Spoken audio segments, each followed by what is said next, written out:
the Brit na vezo sin tun la e Olympi te ni hele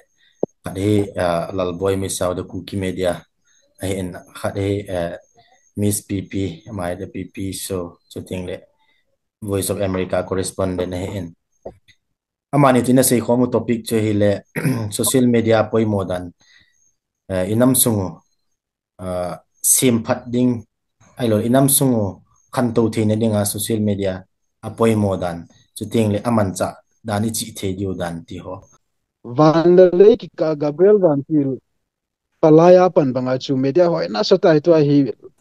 namlam kai hol mi pi ki ga he palai na ding hi chan si nei win hi hin a hi ding bagin mang thei le hen wang hin na sata en ki khial na men te ti chu a chom lam thei pe na ka ga se ti hin te na ki pa me lalboy PP 2000 lalboy na se ya hele lam kai ho zong lam kai ho za za do men na mi pin het num ado ting le explain ball num ti da ball thei khat o men na le mi pin a het num ho zong explain on ball num lo media on face num lo ti lam kai zong om kinin nangin zong interview zong izat ham talk show izat ham khat na chi la ai ta cha hi na experience hong chu nên xây thì tin ai vàng à mấy na đây xây bị đi vào cái đấy chứ lắm cái à dạ explain ball nôm giống mi pi to hoa kiểu mắt nôm lo giống mi hòn media ho social media YouTube hay lang adang dang ipi ho yung le cho ai hòn mi pi to lắm cái ho ki connect na dengan media mai man uhin na bang khat nen invitation it na request ball ai giống le don sa lo các bang ho giống hi tam ta na na tu mai thì ni chi ho a hi ipiti na mu am so ting le ipi na sei no mi chi chung chang Well, it depends. Na ima personal relationship with like connection with Zuya. When it comes to my case, my talk show kan boleh kung ngalang umitan prior to Manipur conflict. Tenga hile misong hizakat val more than 100 episode hitan. Patin sa lami talk show boarding ako daw kalau lai heta sablo leng alin pen henang kanyo pen sen dong le. Hiện mizo fe hi as a celebrity ai mana ahung ning thang mana ahung viral mana hi lawin tin mi ka talk show ko boarding a hile ama hi ki hopi le achom dinam ai ngai mi pi hodinga hilpa sei do dinam hang tha ti ho ki ti ho dinam inam pum pi wa dinga chom na hi thei dinam te ka gel to chana ko ko zi hin pathen zalen tu ni ge ai koi ma da on including nam lam kai alin alang ko din bang na ai dai apa na let me go back to opening lines again work ethics nai ngai hin na he's actually even approach ibol dan was the zong hin team kasi bang Tuni Sanahi, Niza Katwalang Kabo, including the former Chief Minister of Mizoram, Elo MLA Adangho, Naga MLAs ho, na Nagaland Nagas, and then Tingoy Lamkay ho, Tuni Gay, Koy Mano, Tilo, including TS Houkim, na Ningay Lunanita and Aina Lamto in, Kado Zosi to Adon Bunave, Manolo, Tikido Lozi, Zong Hintin, and then, kasi bangacho to hinsay kilang our words carry weights because once we become the media persona, we have followers. There are people watching us, listening to us. As a host, as an anchor, ipihi kisayin lang le milong tipo ka tayam mi engkap zon kap lawin din mi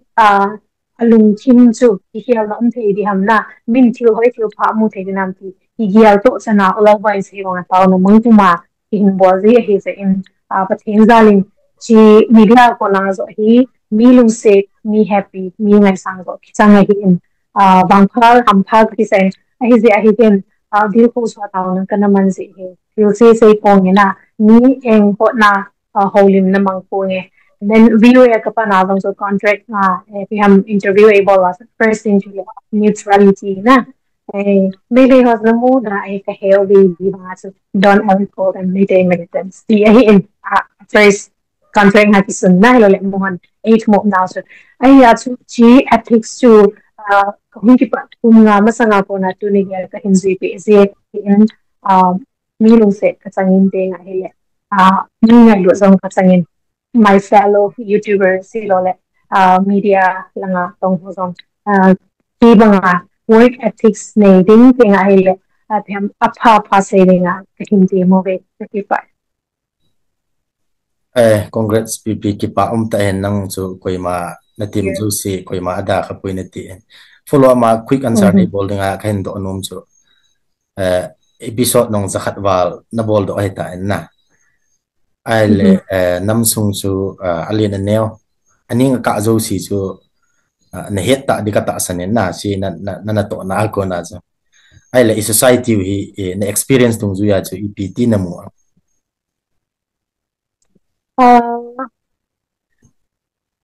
we are in developing stage na underdeveloped na akan dolo kiti dong le kan do sa ta asing ti mo yung ki na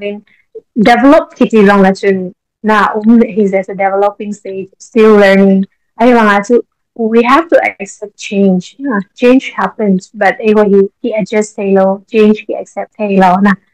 so he apoy mo in he so I encourage people to embrace and accept change na kikiyaw na bang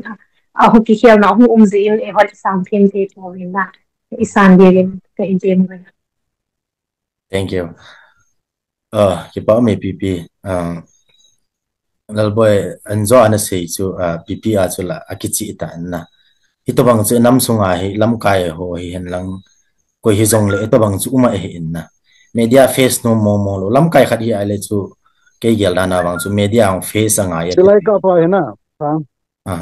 chulai ka ne khat nan hil chin huning aji chu ila da na hong ke kal thim ding no men na nam lam kai ke ti le not just thing noi mi not just the politician nam kai ti len abi department ling se na ki me nam khat ke ti chu chi chu a hi ya chu abon wa ti na hi pon aka la wang la khat le ni ti na hin ama department dung su ya hi nam mi ne het lo wa kho chu i do num ni uma hin chi ho chu ki se na hin ale na lalang panga chi ti ala hin en ham na lo wa media kan pana hi interview hi ke sang ala tam hin nom nai lo di wi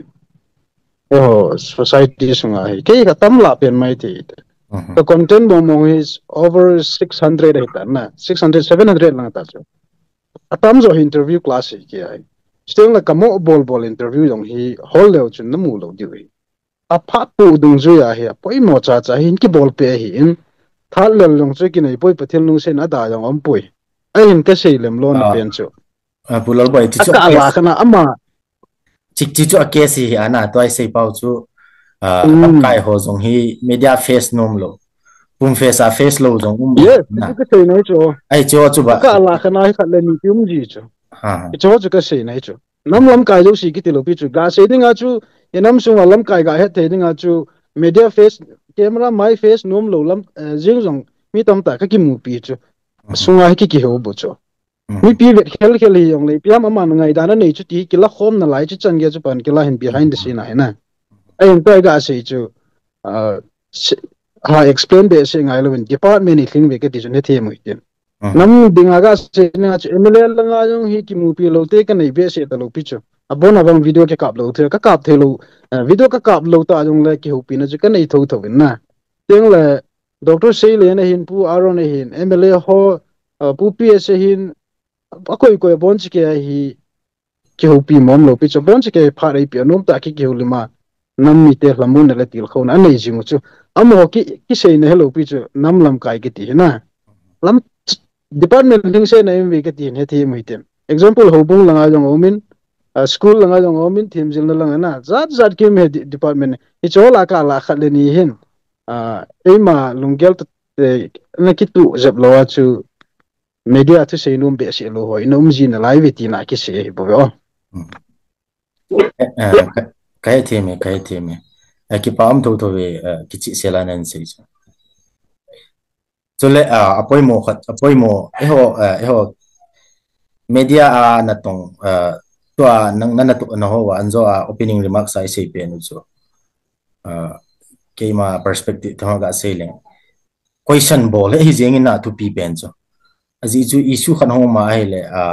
question ball ngai hi in na shooting le PP in tua ACP diwa ka dei chu e ho hi abang khanina gela a hi le ipu na nam ingailu ipu na pa hi nam chiking ai lu su ke jin explain bolon den explain bol thelo zong ma hi na nang zong nu me hi zong le cha na pan la noi nam ngai lu ta ne ti chu mu the het the hi ji a hi nang chla ya talk show na bol da pp show na bol ti lo wa hi nam ma dinga pan i chana na la ip na bol uma mi pi het the ding ip uma mi pi na het lo na sei the ding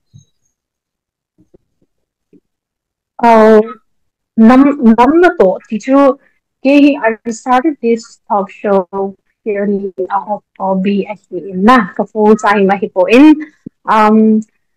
so kanewa ko na try more into public speaking na him to host my own talk show was always in the bucket list. I want to have my own show. Inewa ko na to Ellen DeGeneres, Oprah Winfrey ho na. To Steve Harvey ho. Ang hockey in Daisy in we can go to America and settle and start your show. So why don't bring a mini America in your hometown? Teacher in na. Yeah, so kana girls in hele. Lockdown happens during global pandemic. Everyone was staying back home. So I want to be productive in my own way. Yeah, so excuse me. Hello, am I audible? yes Okay, so lockdown laya too. I was still doing my master's. Story to mga sa hisay na asom lang. Master pa he was also in Colin ki handi hakika di hamti ado zito. And then there are two groups of people. Also lockdown, I mean global pandemic virus mahuwi na ikikomuli. Virus will spread and we all will die. Nah, the other groups of people were like, in this juncture, we needed God the most. So we should go to church. We must go to church. Pastor Paring answer decision last part told him. So I called up the pastor and then instead of you attending every single phone call, why don't we talk and then you explain why we should open and why we should not open the church. So he nahle kagasay ama yung ha sa in sabi ko na YouTube makan ko it became the first episode. Na, ahin na hila kagela hila. Nita mo sa in opinion ho and sharing comment ho ahin bolin kagagela hila. Oh, which is good na medium of communication. The bridge kita so all it's connecting people na. Kaya so episode na ho lang kibole pante dia. So the first episode a reverend pastor kat in next to academicians and slowly politicians in kakabinay purely out of hobby. Kano makibol ay ibanga to it has an impact in the society. It has some contributions na ahiya to kahinsi pipi na hila. Ngalo to home time. Ngalo ho matuna kana to when I was working. Then kagaling na hila. Media apoy mo dan so ulalboy na sa ibanga so hakilang bo ta so itong to say di talo mainstream media ho in ho favorite ko sa say kalawin din adi ilo so hit di guwa yung as ano na say hello ana so I started debunking those fake news na like again yung so king do kasalo so kana to na ako na so resign ko ng bola full time media ko hulu na siyong so patay tito lawa amuna boy na hong department sure chan pura kung ahin chuchan tu kong zawa to video ya tele ko man in video he na so nam ingay lu dia sa patina ko na dong pati kitsangai so ni Bangalore black day ni dong so kasain nam ngai lu in son se dei boy nam na tong ho son se dong le zula sa dom that boya in ko mang dong le e ho in lu kum tum ka ngai lu nei sana bulol boy nang to nei si diwa ka dei chu kha nzo ang jang khat nain pha en na nang hin interview mai yang hello talk show mai jong hello na hin ground report kisan ge na bol mun tin na chu he na video ai abon ni jong le chu kana ve ji tho ben na ai cha hi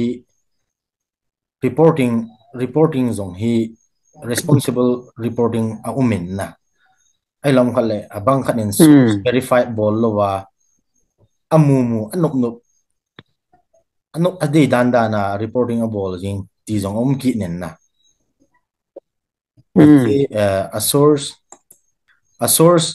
ima jong hol tu lo wa genuine lo ham adi lo jong hello wa report mo bol social media at ti jong he tampi ji in na ichi chungai na ip na sei no ma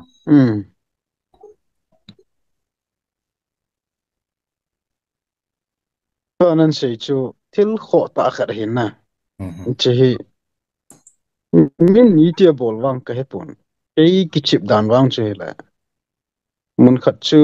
thil khat asu wala asu pe ta chu media person ho aki na hi 99.9% hi bo cho na ta ki to thil hung so ground report ki pi gi ti khabe se khabe thil chu ya chu ape pe na lo na thil hi ya chu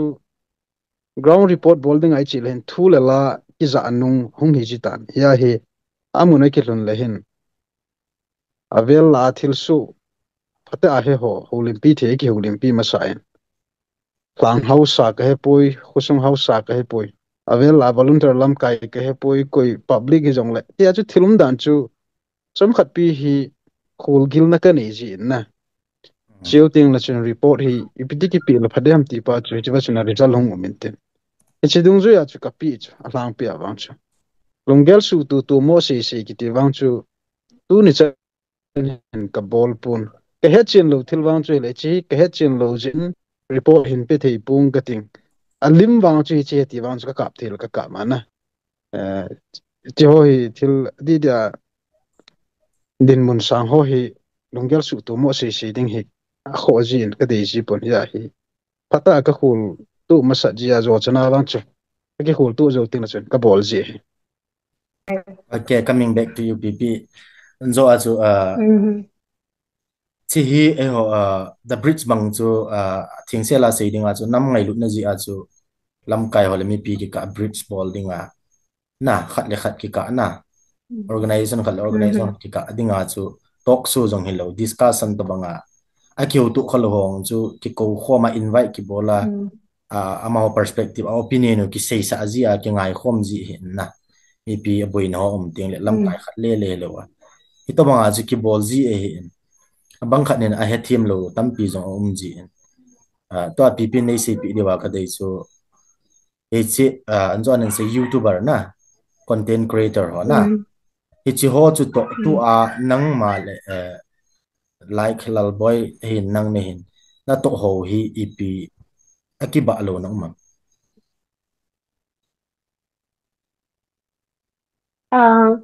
chi ka do lo na ni pi tam ta confuse chi ji hin na dan mang chu khat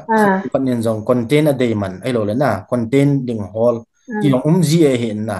ai wanga chu nang na lung gel pas na ki tu lo mai the hin na chi ka chu ti dan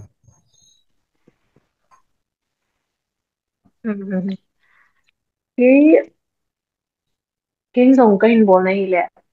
my talk show was born out of necessity tạo thế na so cái ban chu ki hin zom len lang le angai cha dung ya chu ki hin bol le tu ni boina hin to gal hum pa na chu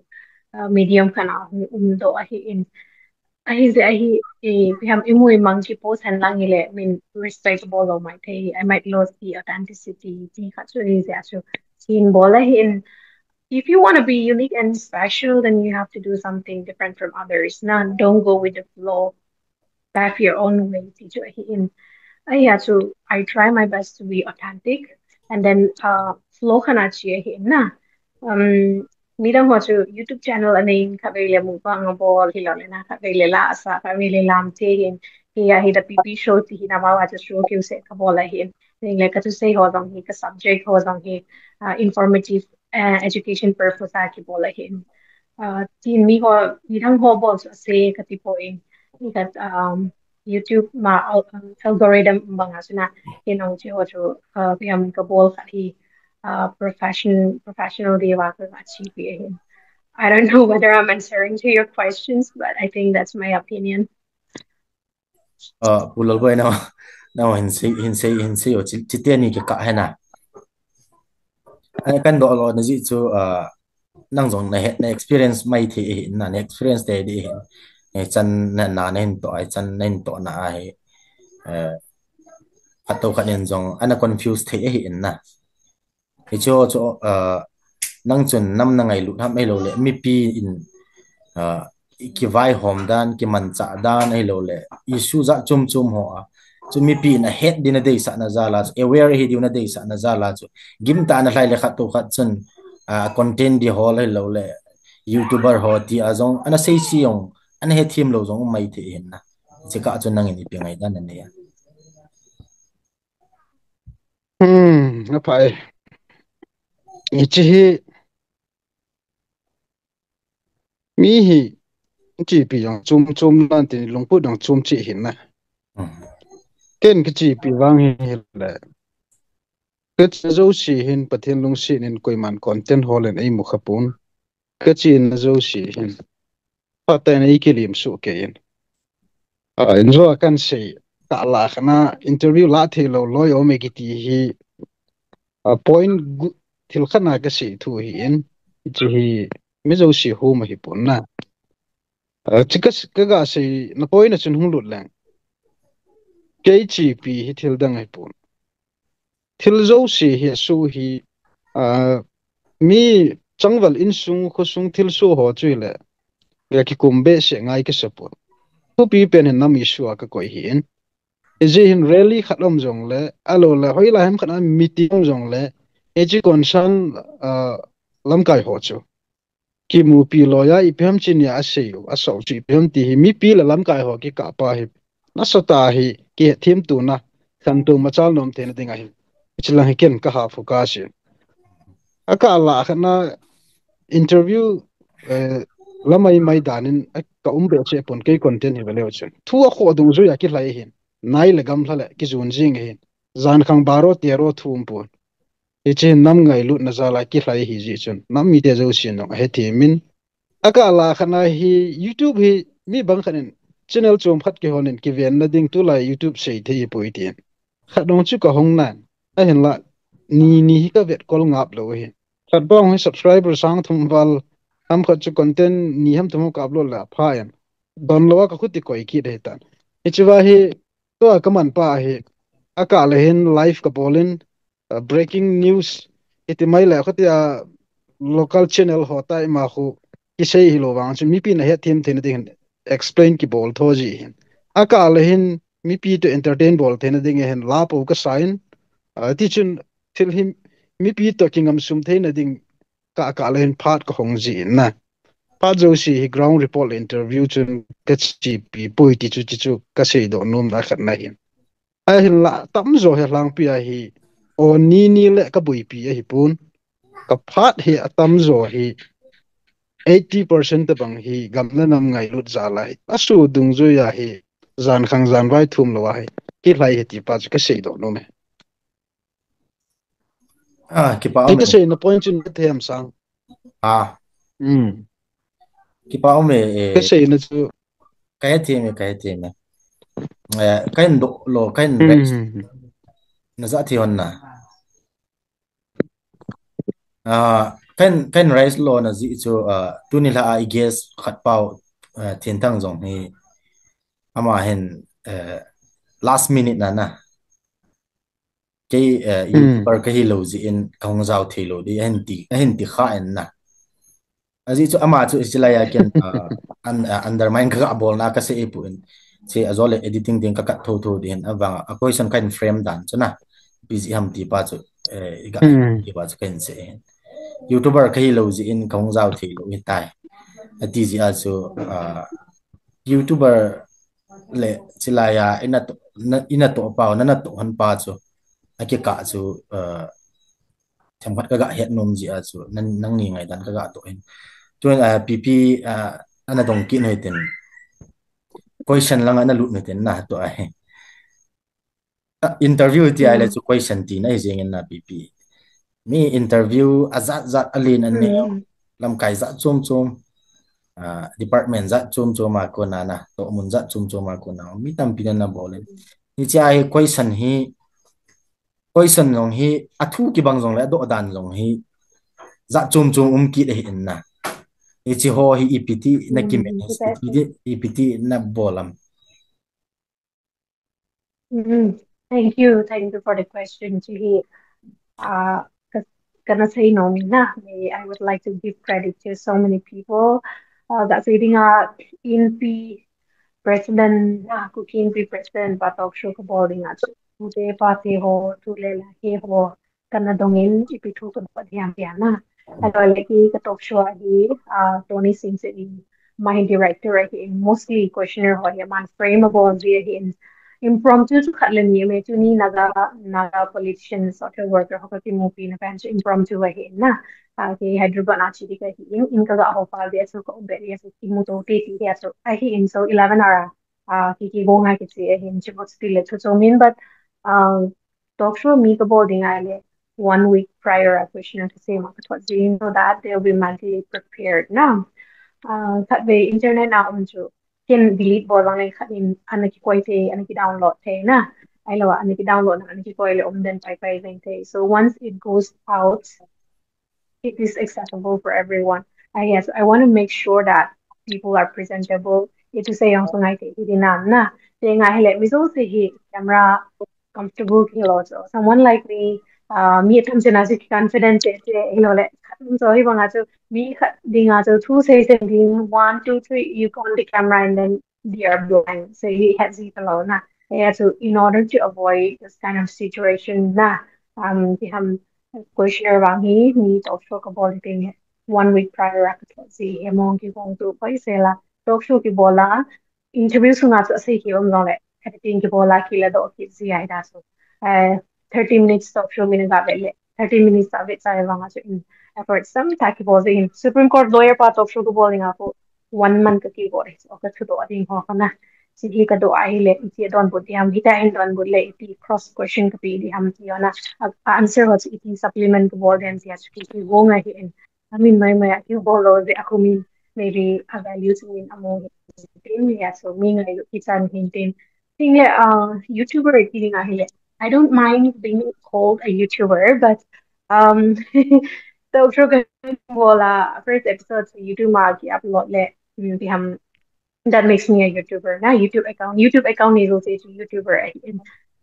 Me hoing maybe so is that no movie down like you are like so do you get money like there's a revenue na so YouTube mako na sum ki movie ek yo so kana head low again and then me tam the me millions and millions subscriber ni lang please subscribe to my YouTube channel it is nang notizi ek yo like de khale ni e dai si yo na okay so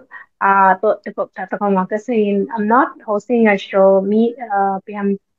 ko ma subscriber hall na le sum hall na ding ato show ko bol hello din nam na to na ding like society this is my contribution to the society na til po bol na ka ding mi ko please subscribe to my channel ga video ko sa sa si na TA na so that's how I carry myself na to do it saying Thank you, PP. Ay, so, mi zo sin, til ka an bol zo siyo zo ma wan zong, lung lut ta, kisu sela, atay top so bol so ke hin na. Nang bầu chu nang bầu chu nang bầu chun hoi ta ha bola ai tira hoi ta ki prepare bol ta hin til khat hong ki bol su si chu a bol zo si na bol ta he ti jong chu ga sei do no mi aban very true aban la pulal boy nang interview na bol ji hi tam ta na bol do he tan na lam kai ti ha nam lam kai han na za zo na sei banga so mi tam ta na bol do he tan chi question azo akan sei banga chu athu ki bangjong le addo danin jong apu ji hin na e chi question iti na ki frame ji am kati dan chu thu khat chu asai isei thema hele lunghan na thei khat nong chu nem hi wang do the na au men aban le chi interview na bol ji ho a khu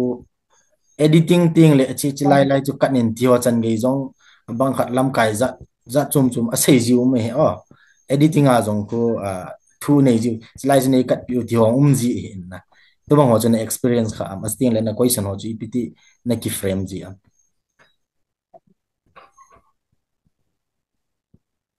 igot na chu ahlang pi chun meyo sine nanti ma ke chu ka la khat le ke gigot ji thok chu bang khat he gas ding ho in question ni pp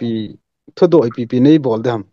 nei thot ma san kan ki gin the na ding ti loy o men na atam zo wang hi koi ma question kapi lo hi question ke a ko ne nam po ito khom ting la patinin question answer ding in penan te ti jing confidence te na nom ana phon ti chicken ka vai la na hin question hi ka thot ma sat hi ke sei hi lo le ni la thum kal lo lai ding hi chang chu very very sensitive hi ja ka thot thu hi na atam zo hi mi khat chui ki holim pi dinga la ama chu in pi president hin example la alo le mla hin athum dan chu tu lai din muna chu mla ho do thei chi de bang bang huinun umam ti chu phat po a chu chu phat dung zu ya he ka pho do pia question khat ka pi chu don but chunga ya adon bunai wanga comfortable base lo wa mai su pa wa ka vena ai la ka khel ki jing chu achi question ba chu lo next ding pa chu mi ama category dung zu ya question set nga ye ka tin chlai chu hin na pathen lu sen nge ki ho pi hi 99.9% ta bang hi alung lai su ke ka ti chu question hi chinei do kha chu ka ki pa e i ti ta la kon che dong khadem tia ka nga hi ti hi tam zo chu bo na ta bang hisab chu hi chita bang questions pin do thena ding chu izar ki sei wanga amuna pan izar ki gong yong la i hlun tiang la hin thilum dan he ki khela la question khel ngai chu hi chi thei dinga chu i gut ngai ke ti chu ka sei do nom pe na hin na hoti la wala i ma ki gut na question nga la gu om khachi ki pu a don bu thelo thu pi lo i ki ji do pa chu dai re ngai do ala chun di lo he mi i hlun tiang la i gas ding pa ham nu ham kha chu aneu pe na se ya amut ge ya ka check na lai he mut ki su lo om pet ham amut ki fu nam ti hoyong chu ka vet masana face expression ka la masana chi dung zu ya chu ka ki holim pi hi atam zo he kit na lai hi ki ho tu mana pha de ki ti mana mo pat ding ki ti ko bol ngai pun na mut flop ni le camera face lo be ding he koi jo chong hi il ho ta kha hi ja chu gas ding ho mut ka ve masaji ese bangin mi tam ta hin question hi lang pin ki gut nan ne na ma chu ka ki mu pe la hi chi ka do de hi ti chu lungel ne su ke na ma wa ken hi chiwa ka gel pa mong ko changbalen ka chi pi ngai poi a pha dung zui chun question chu ka sim tu le le ki ti chu te se ho chan ge he the dinga ei pau chil chama kan se ji o ai chu ai pa wa ga sei thei lo chet nong ji he na ai pa a thing lo ti dia ni official amai lam language ka ka hi pa na na ai chu avoid thelo avoid ka ti ke avoid thelo khat ji he na cho chan lom lang chu a het team di ong ka ta san pp ana dong ki no ten to ho chu he le mo thil kiset dan ho chu ken jong ka het nom jong mai the na audience la jong ja chu kain do kha hen ta pp jong thil tampi na bol do tan nam ma ding in talk so yan lang pp jong le ichi ho hi nangin ep society by ep impact umam namu do thiam nana to akona society na phat chompi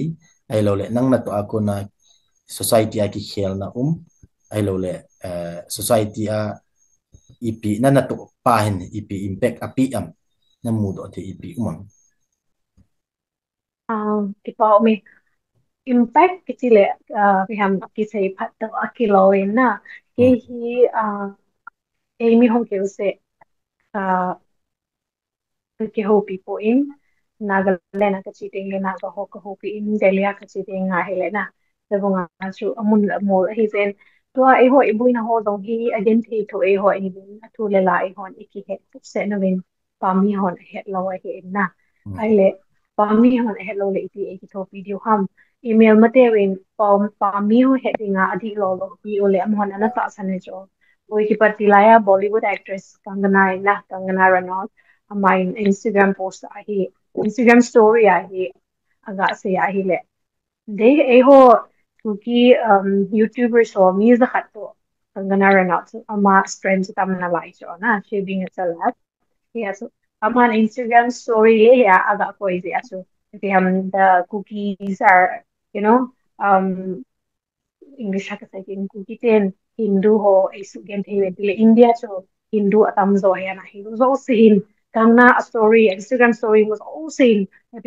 cookie te beat team mo ay san so la in bet house la na atu ay atu Supreme Court lawyer ho ay hilo le adang bang Birmingham University professor from London hilo le adang bang amu ho chu te English hilo le India to ni doctors na gami sa hi that's insane thing le again thing now so min anh hiện tình ai amon dong ngày dan hi ne dio hung pan dio ai hin ka het ki lo ai le boy na chung chang thu e pau hi lo wa pau nang nga sei so ke bo ka nei hi in ha so lung se ta la hi le nin lang na hi te bonga kan sei zi chun doing inam lam kai ho boy na ga to ma dong chu Ethiopia na thay din mon ho so ang tan pathin zalin ko ho ki hon na he cho so anaki sei pong yan na mi ho ko ma te so anaki ta ma ho het thay din anaki bolo he dunia long a bit bit hin lai mai thay in e ho ni ki het again thay na e ho ni het na mi dang het a lo in here so English word, the world doesn't revolve around the cookie community. Nah, Manu it. The world is too big. Kailan halira hin imposing too much on our local dialect. Ipabu thodi iti ale ikan dolo wuti na hi inna. If you Manipur kangpo pile chur jampu ishal lo wuti na hin. Ahi achu it's we are biham YouTube holds on so globalized platform here. Tuni to say people on the other side of the world. Tui khang linga la mi hon wong hin bet dia hin yes. E pau hello ka si ti tan hai tu.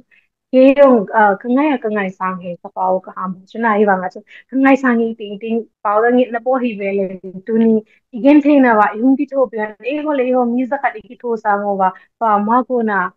mi khale ni hum ti to sa wait tam na lai sung din to o dong han to te in terms of likes and followers e ho so iki don te mo le sa ka gani ha ta le sang kha sang ni iki don se chi hong so ge to ngai na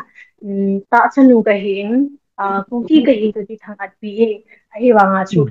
mi zo chi chu ku ki pa wa ka hu the po ye mi zo chen ku ki pa he lo ja chu amun le amon la dong e pe am chi ho dong hi la da ni the di win ka hin ti mo we tu ni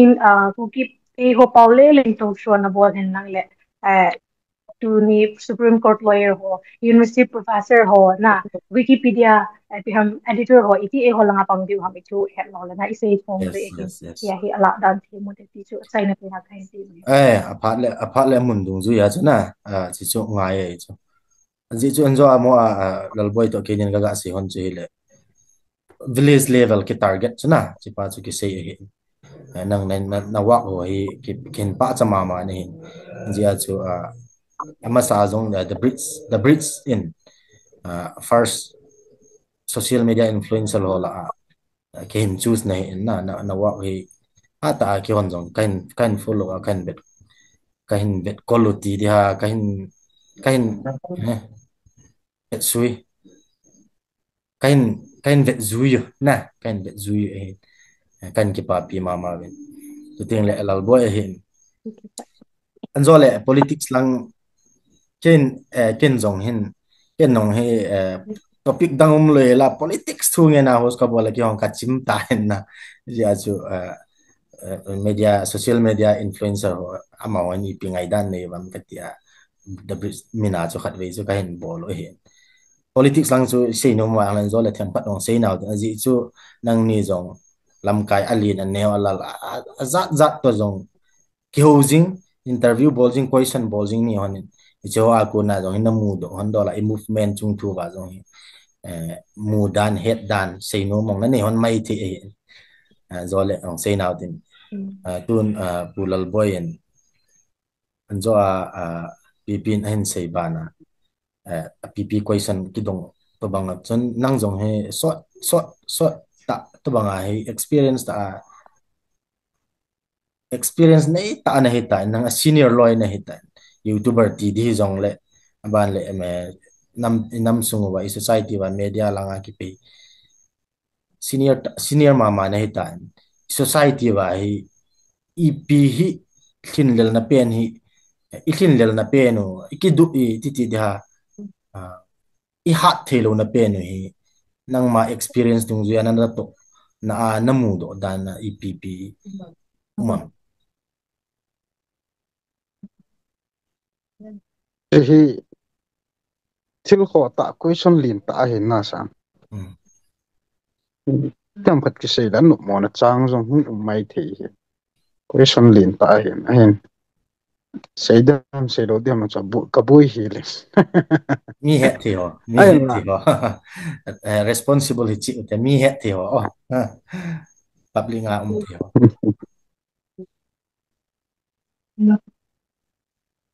na question chu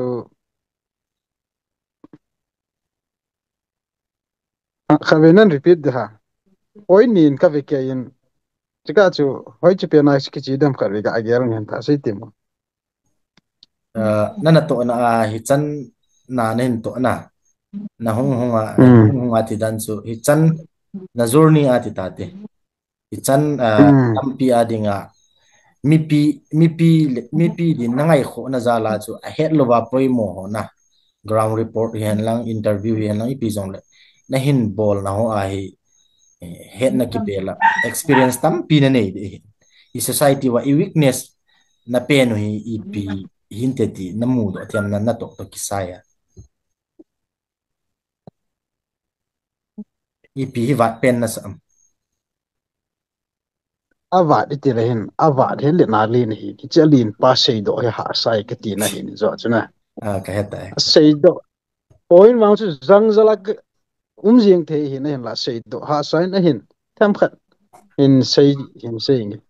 tho do hi ngal ji chan zaran sei bang la chu ichi bol ho hi mi ho ding ni ma hi yong la ti ni ho ding a hi thil tap ta kai kho ma na pha chum ka sama ma na sting la akoi bon chawa hi ti mai tangi ichilanga tu din mana ki pe ho si hi izo kham ta i ma category cha hi cha lo hi til pha tam ta i lo ve chala YouTube ke hi pon even x ring a yong hi na sata ami pan la he ka ha he ne lam chum ai pan la da na chum chen hi til pha tam ta lo ni na hin chlai la hi i hla sam na pe nu ti la hin mi pi jong hla sam na lin ta ne lam kai no hla sam na lin ta ne te ding hi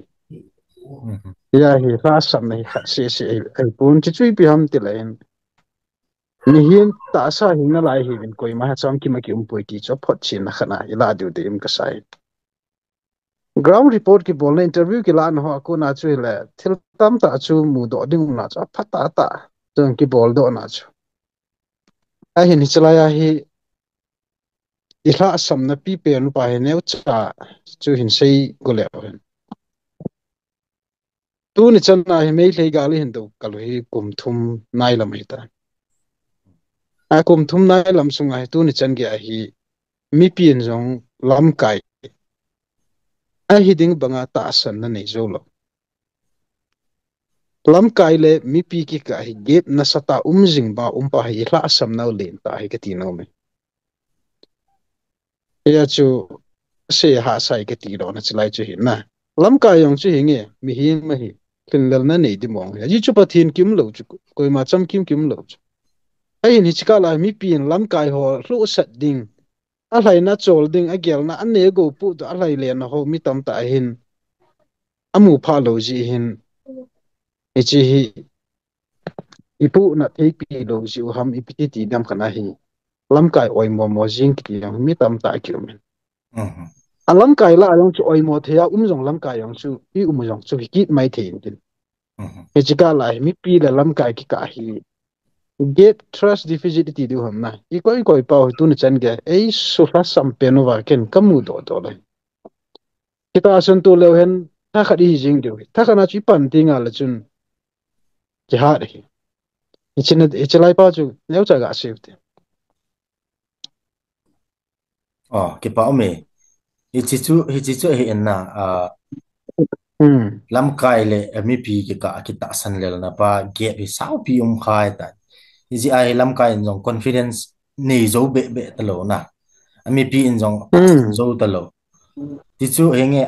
alang alang a chu su mi mo na zong chu minan din na e chi kai le khat ga sei beleng na lam kai le mi pi ki ka a hi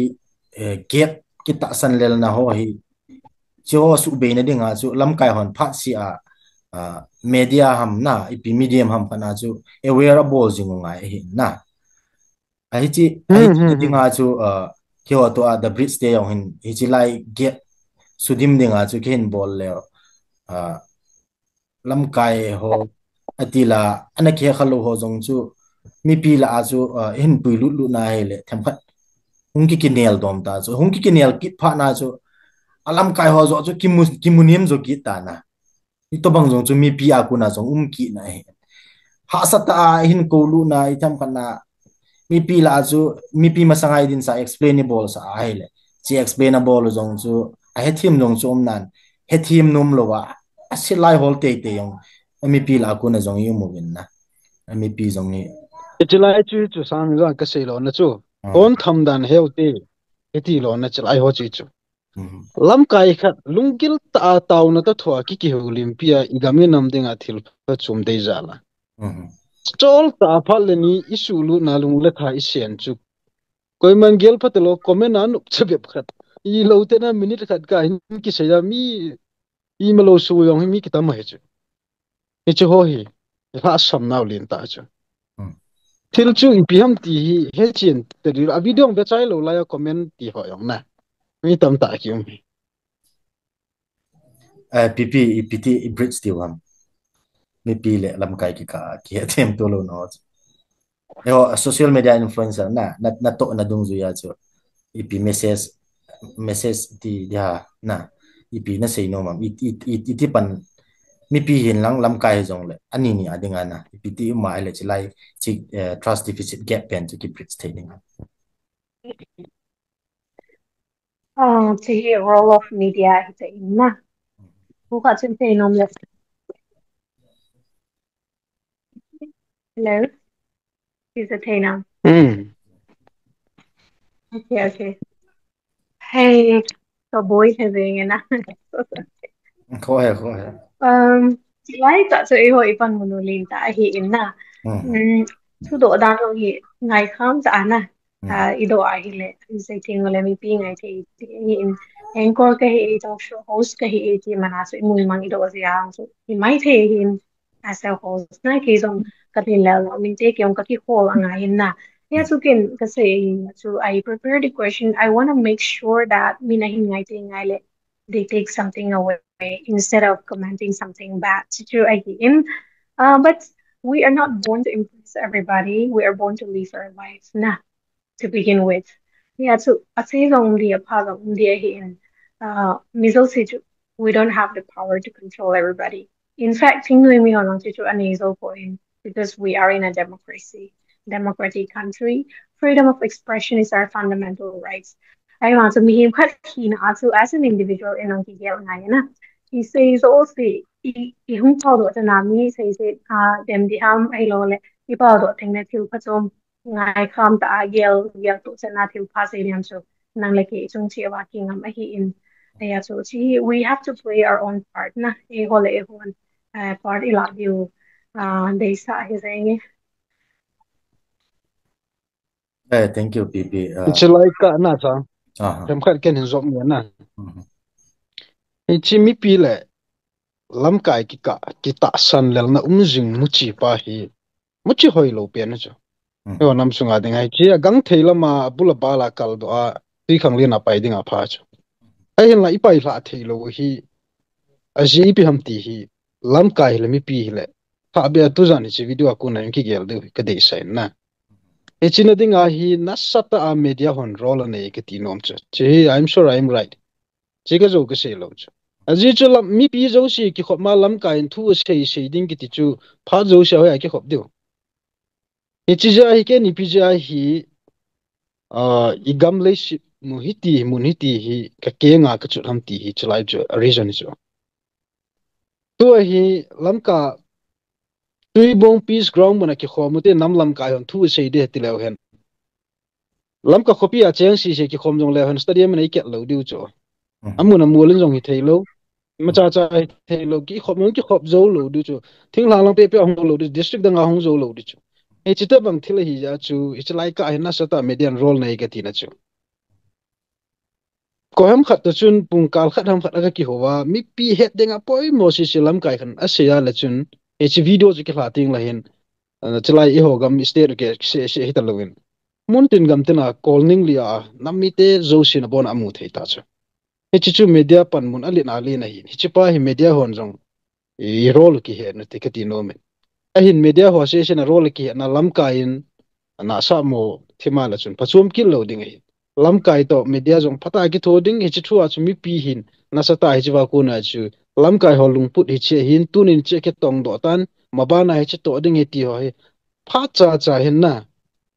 chi hi public consultative meeting sanga thupi zo ajung ila the he ka ti nom chu aji chu public ni pe mangai dan ki ti comment na tam ta in mudu chu lam kai ho an sim ding wa ko na chu ma ba ni pi step dan ti gel the chu public consultative wang chu nei jing wang chu pa cha ma wang chu aji ta bang media platform masanga hilam kai hon ai thei chana hi thui ha chei wa mi pi i ha hil themu le hin ki ka ala hi communication gap itam khat hi sung phadam ti chu ke ma ta san do le hin na tu ne kan se saw lang ka ha chut in e ho gam sung hi Tecnopal district iti yong le hin neu lo cho le na le ni chu chut kham te chan deli ti ayong le hin phatta ki gol wa le hin so ta lu le heta district chum chum hi win tin district khana chu in pi khatuma ke so ma ke lu ma chol example a chu awa nga hichilanga ho ki man cha dan chu district danga hon hekki talo chu hi chu ho chu media hon hi chu tu wai lo le thu la lai la to idop do le e kangpu pilanga hon chang del langa ku kin pi hon ta bang to gon nein tu chanin chiwain pan hi tin la ve te ho chu a he theu chu kangpu pilanga ho yong chu ita chu ho lim pi le district zo sinan he te ta chu iwa chu kingai lu no me ka ti chu ke hichin dinga he kasum ka pai ka pu do a ku ki cha te chen na jong si ka chu li chu nagaland lang chen ka chu lo na chu ho chi chu oi mani sol lo pi chu ma wang ka la hen ki ngai lu na hi pung hen chi chu ka tu be chu mi ki ngai lu tinga le na ngai lu pen khat dinga chu na ne de jong na pi ngam de chu na hin kho yong na tu ngam de chu hi chi thu si mi i ti chanam khat hin tho the te yong le tu khang be a hi media thru ai tho the ni de wa hi da cookie media hin lam ke lai da na hi ka gela panna sa ta la ka ki gela ke ba mi chu nei sit mai the na ite ajur ki lai hin je chun media hon role na sa ta ni nei win media ho role nei bang hin lam kai hon dong media ho to na pha cha hin thil hi up to date bol ji le hen ika lo hi tam khat trust deficit ho yong hi kang hong nim dem ti ke ma ta san do le ba me pulal boy pp society wa hi media a thai nang ni ti lo jong mi dang jong ma hen na ichi piu ka dei lo khat hi lam kai khat chu ita khana interview ding ham khana phat hen nei phat le su zum go te ti khat mindset nei mi jong au men na ai lo wa ai le chi adi thu di hi thu ta hi ti na ba nga media a hi mo sei thi hi na chi chu hen zo responsible hi chi nu te ka ti na chuna adi hi hi ti a chu mo sei to bang hi atam ji ai nam sung hi to a hi mi pi hin koi hi ya i pi pian ta san di jong het lo ta san lo di jong het lo mi pi confuse ka mai ta na i society we aji chu ke bang chun isu khat na chun kamu dan khat chu ka sei la khat in jong di sa mai thi na ai banga chu aphat chum na lo hi cho pp nang in interview na bol ji phat le cho chu na the khen ji amai lo ai le nang na lum chi ma zo si ai lo ai le do thei zo si na do ing ji No. Anyway, personally, then I maintain that neutrality, and some people could point out that actually the tone of our voice really matters. Bible ladong isim na proverbs ako. Mi odam hewa si hoa hile alung hang khat alung sa khat ang sulung dam the na mi peaceful ta ang pena ki sen po leng lunga hile mi ki sulung hang na ki tho lo the sabong jwe hin thu ác sẽ đi khả năng dọn sẽ đàn ít thì mai lấy cái sẽ độ thế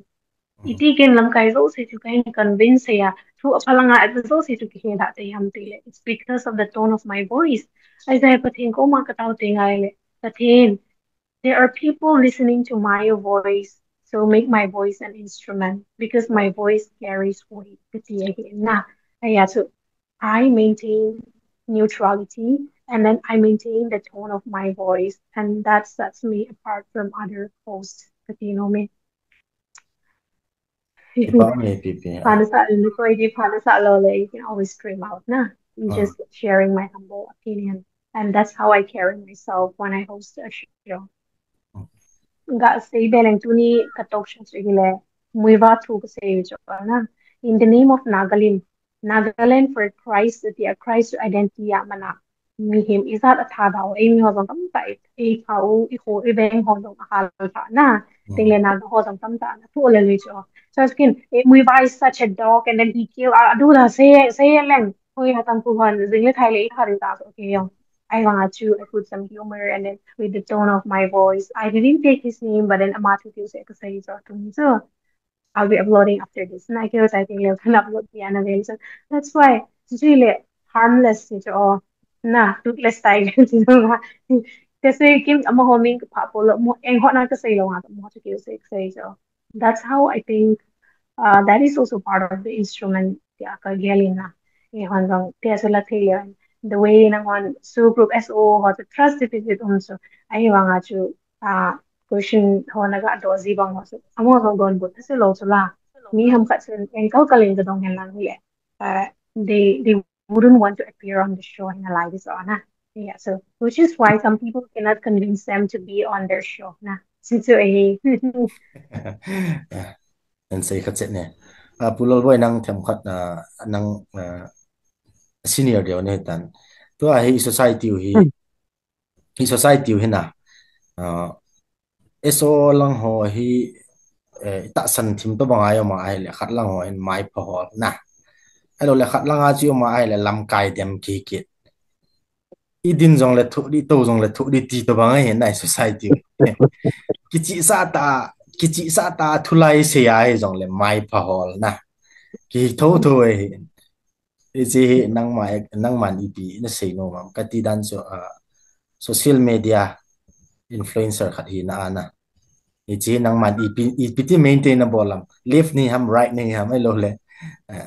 alai lu nga na dinam media ki tichu neutral ngai ka sana number 1 njo pp ne khat an la chu anoble na hap thei chu anoble na ka thei chu chi ki ho no topic e chu ho ka sa ya gmf dia chung changan pat bang chu chita bang comment chicken ong kan comment ke wo hi pun na tam ta kana ha za tho chu gmf dia interview lama sapian hi ke ke chu ke het khelo le ke ke chu gal ki pat zo ti la na hung khat lai ta hi ken hi ke hin interview kana la ma sapian chi chunga hi mi tam ta hin the cookie media yang gmfdi alut tai a channel hi unsubscribe bolding hi tu ti khati tam tam chu ken hi chu ho chu ka bui pi be se hil chi na yong tu ma ka pi lu pi chu ka ala khan tu do ai bolding na ka se chu tu a ka se bang ma hi gmfdi chu ka ta san ja ka ga holim pi ka ta san mo ja ka pai ding ai pui inam sunga thil su khar hi in nam mi ten het na dinga chu coverage ball chu as a media person kar hina chu ka kin he ke ti chu aya chu ka ga holim pi in aman ni jong ki pai na nom ten ke ki holim ven ichi mana chu bitem ki vet khil ho hi ball loading ka ti na hi chu chi show group te ki ho mana chu mi chum kha show group langa on jing elo le mla ho te ki ho mana mla ho langa on jing hiti ho chu hilowin media ki ti chun ai thil so jo si chu up to date na hi coverage ball ngai ka ti chu update ball ngai ka sa chu chi ja yong chu kana ball a hi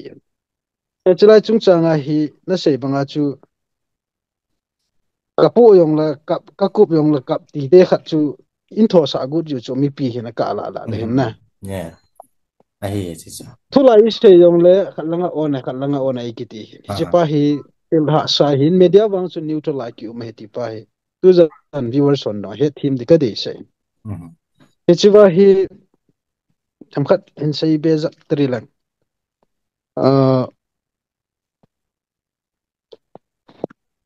mi pin zong igel hil lo diu teng la thu dong hon zong pi hin sei banga chu thu he ado dan mai chu nan sei na am dan chu mui wa chung chang chi ge lo ling le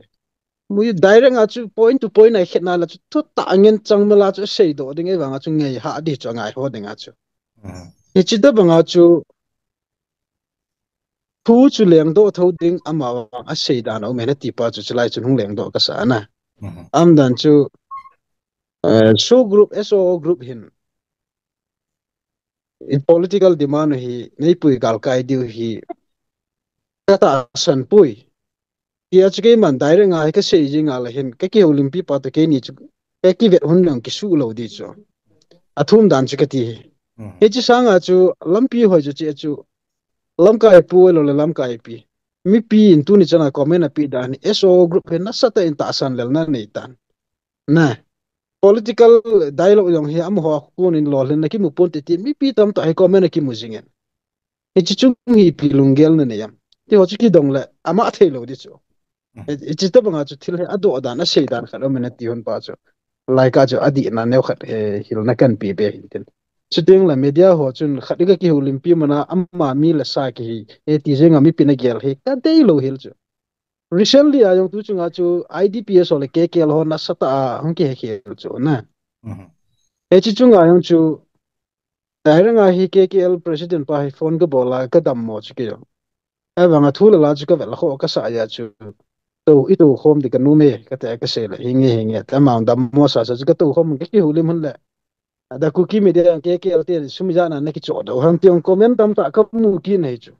e chi pa chu hi zo lo thil su pa chu mi pin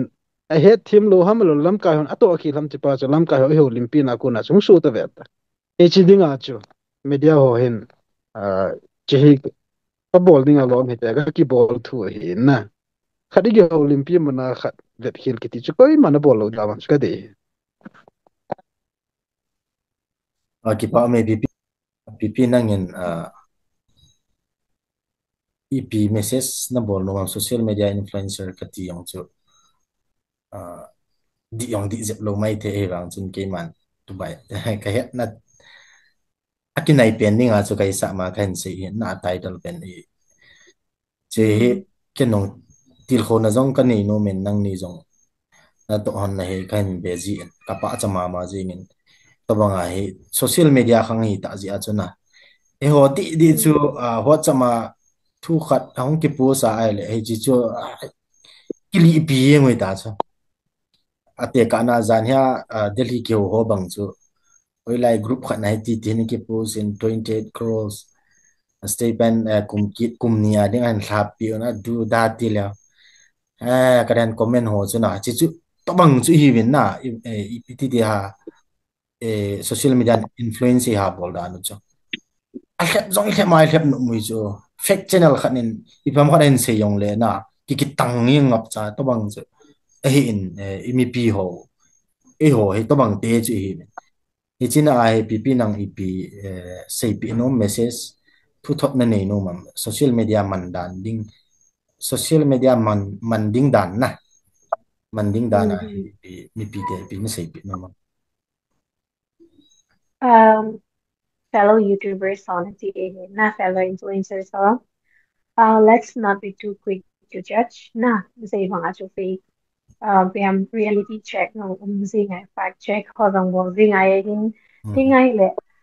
ibo zo se hi apa dinga bo ngai na ate ding gun set na mi dem na di ending gun set Halloween tin apa boarding a ki bo so ke ki no thil pa bon tin na long thil pa bon lang amon so thil pa bo le wen ko hi se di ham ki zong le si sam kim lo de ki le na le si de hi se hi asi ho dong hu zin ala dan thi ngain ai wanga chu iga says I believe in karma if he's saying now when we talk about karma aman heart able the ni pating ai amazon milen heart hilowing thing karma to um what goes around comes around na so always stand out positive vibes na thil phá kiểu sẽ ikama po hen like ibol ito do se sa phá kiểu sẽ yung thil phá ki changin te teacher in let's be kind to one another because the world that we live in is already too cruel, so let's be kind to one another. Thank you. Có mình bị pulal boy nang je nang sei ki temo zo kan sei ho chana question contextualize ka bol jina langai ka question sau ka ji na ni ne temo ne mi PTIP advice na bol no ma Isa yu hin thil pha chom zong ai lo na han lang na. Isa ma bangin social media hi tulai hi avai cha pen nin zong phone smartphone ki choi gam hi ta ji hin. WhatsApp, Facebook, YouTube hi afang pi ai hori ha man pen hin. Twitter wang so hi lamang hi sim kham be bin alai ve. Ichila hin mi tam ta hin. Thil hi he chin lo wa he chin hle banga thu an sei khat mi pi brain washable thi ji pa hi pu na nei ke. Eji hin ken no khat bi ko ma hin kaning ki tel ji ting la hin ka status update ka bolen thu chin na het ka sin thu mo se hin ti yo vel za ram khat ka update dei ta eja hi thil hi pho chin na inei lo wala hin mo se lo ding tu lai hi ni sei bangin education background jong ki bang lo hi ya si abang khat hi labu bible ki vet thi mai mai mi tam ta hi ki uma hi cho ho thil sungil lang ka khol thailo ka khol man lo ho dinga chu thil khat hum ki update pai jing ho chu ta san jong cho baya bai ji mi pi jong ko oi mo ji pon na ama wan chu chi ta bang WhatsApp channel ka he poi alo le YouTube ma comment hin bol thil hi head chin lo thil hi mo mo po do nai po tiketi chu ji chu phone hi nuwa gol hang se sen ki choi hi pon e se hon nong tam ta na choi hi abang khat YouTube channel ho di hi ve na le hin officially athu su jong hello mi khat nen article khat asu angai dan ki su mai hoyong hu breaking news tai ma hin sim jong ki umjina lai i cho khat len ni ho bang chu e se hon ngai khal o ina mu yong hi ti atha si del lu mi umai chu a taw na man go dong tuilo le kho ma an ne tuilo le kho ma mi pi hi i ma lo thema brain wash ki bol the ji pau he e chi hi bol da le hen hi be pen che hin na e chin dinga chi chi ta banga lungel su tu hin mo koi do the lang pin khang tha te ngen ki hikit nu ma hin i cho hi ngai kham je mu te ti wang chu chom cha ka vai lan nu me chi tai lo chu a se ji jong ke hello lam kai ho hoi lai organization ham khana ko na officially na letter hand mang cha thu su ki bol ho mang chei la chun na sa ta in a hoi lo thu chum phlang sa the hi e chi chu ki thu chi na hi chi chu ho hi lo wa ala ho te lai ki ho lim da mi ni mi thum ki ho lim ma lungel su to hi sei hoi za phul phai khat chu tham cha khat in ki tai mai in koi do ki le kam ne le mi tam ta hi hi chi chu ata san sa ki na mi tam ta hi ibu lo kha ji cho hi ngau te ti kala chu se ji ke he na sei hoi chum ji lo na nga nga jeng ngai cha lo mo pa ome phat chaina lang chei tan phat khum kha ka wen PPEP sei nom kati an to a chu elemi pi te social media manding dan na hil hon na hin to a hi nang ni bang bang ti dan chu social media influencer tampi yung hin na dang dang zong chuting le news bola breaking news bola ai lo le TV anchor hi ka poi news ball youtuber hin ama zong khu society wa tam ta yu mu hin i cho ko na zong khu achi khilong tam tam phat chum pi zong chi khang tam pi um hin na ki hal de a i cho to banga nang ni to bang banga media bola mi pi ho mu the dinga thil bol ji ho man ama ho dinga ipi advice na pi no man ipi nang se ma so e yang su ima sa ki hiri phone hi ba nga chu azok hi sei ba nga chu YouTube mai hi sum ki mo si na YouTube revenue lam dong ka ne hello hi ba nga chu lung lo ta ka na bo se chu ni ai YouTube su ma ki ba hi ta na um ki ba nga chu nang dong na bo la ba ai le lungdu ta na na bolawa mi vet no vet the hi le na wa so ki in so na te hin tu la ya chu government job le ye bola ki in so na te hi la wa hi in ai za chu especially fellow YouTubers holding us to abai ko in hi ta in na bola wa chu mi vet the ding hoi pa hin bo ding ti chu ai ding yes thank you Cepat me. Lal boy. Achai na jong hi tan hi chi thu hi ne utsa anangai jo sin lungil tan nangai vin nang chom cha kan sei ding hi point dang ho chu anai gel kho hi vin ka ti na hi pon social media hi alit dan hi social media ja ki khai li jong tam ta khang dong hin ku ki cha nei ta social media ja hi na sata a inam sungu communication gap ho hi ki loi ma dai hi chi ji hin social media hi power alle na le na hi in iman cha thim deu hi poi mo ma mai ti hi I het sao yong la igel kho deu hi ka dei sai utilizing a hin zo ka si chut ne khat in ban som ding youtubers ki ti hi mi ama content a chom chi hin a chi pi chom chi hin utilizing a hin adang ho vlogger ho hin alo la couple so hin lam chum ho chu tu chum hem ho chu independent ne na YouTube ho hin local newspaper rong hi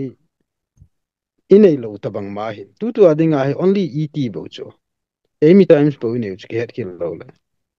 sting la lam ka sa langa kun lam ka post ki te ho chu na a lang pi a hi ho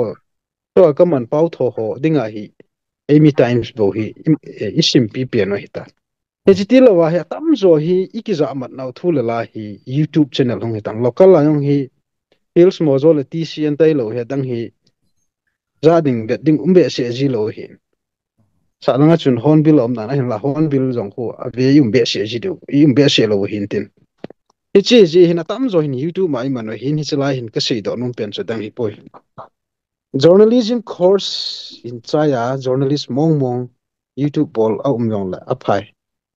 Echi line na pum che chi lo wa yong la gam na nam ngai lu za la thu la hi anisia hi hit update ho zo siong hi pa chat na sang ta ka pi ama wang ka sei bangin official thu su hi lo thu su pi thing ta banga YouTube ma hin upload hi I bol lo diu hin ka dei sei don ka sei bangin article khat ham ai lo la wat chama mi khat ni ki nil nam ka chu min ina tu lai di hi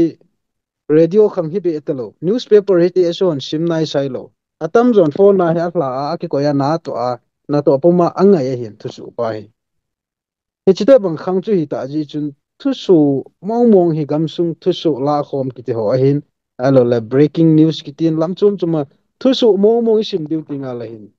official thu su ho tai lo WhatsApp Facebook a khat ni lungel ngai dan su khom ho mai hi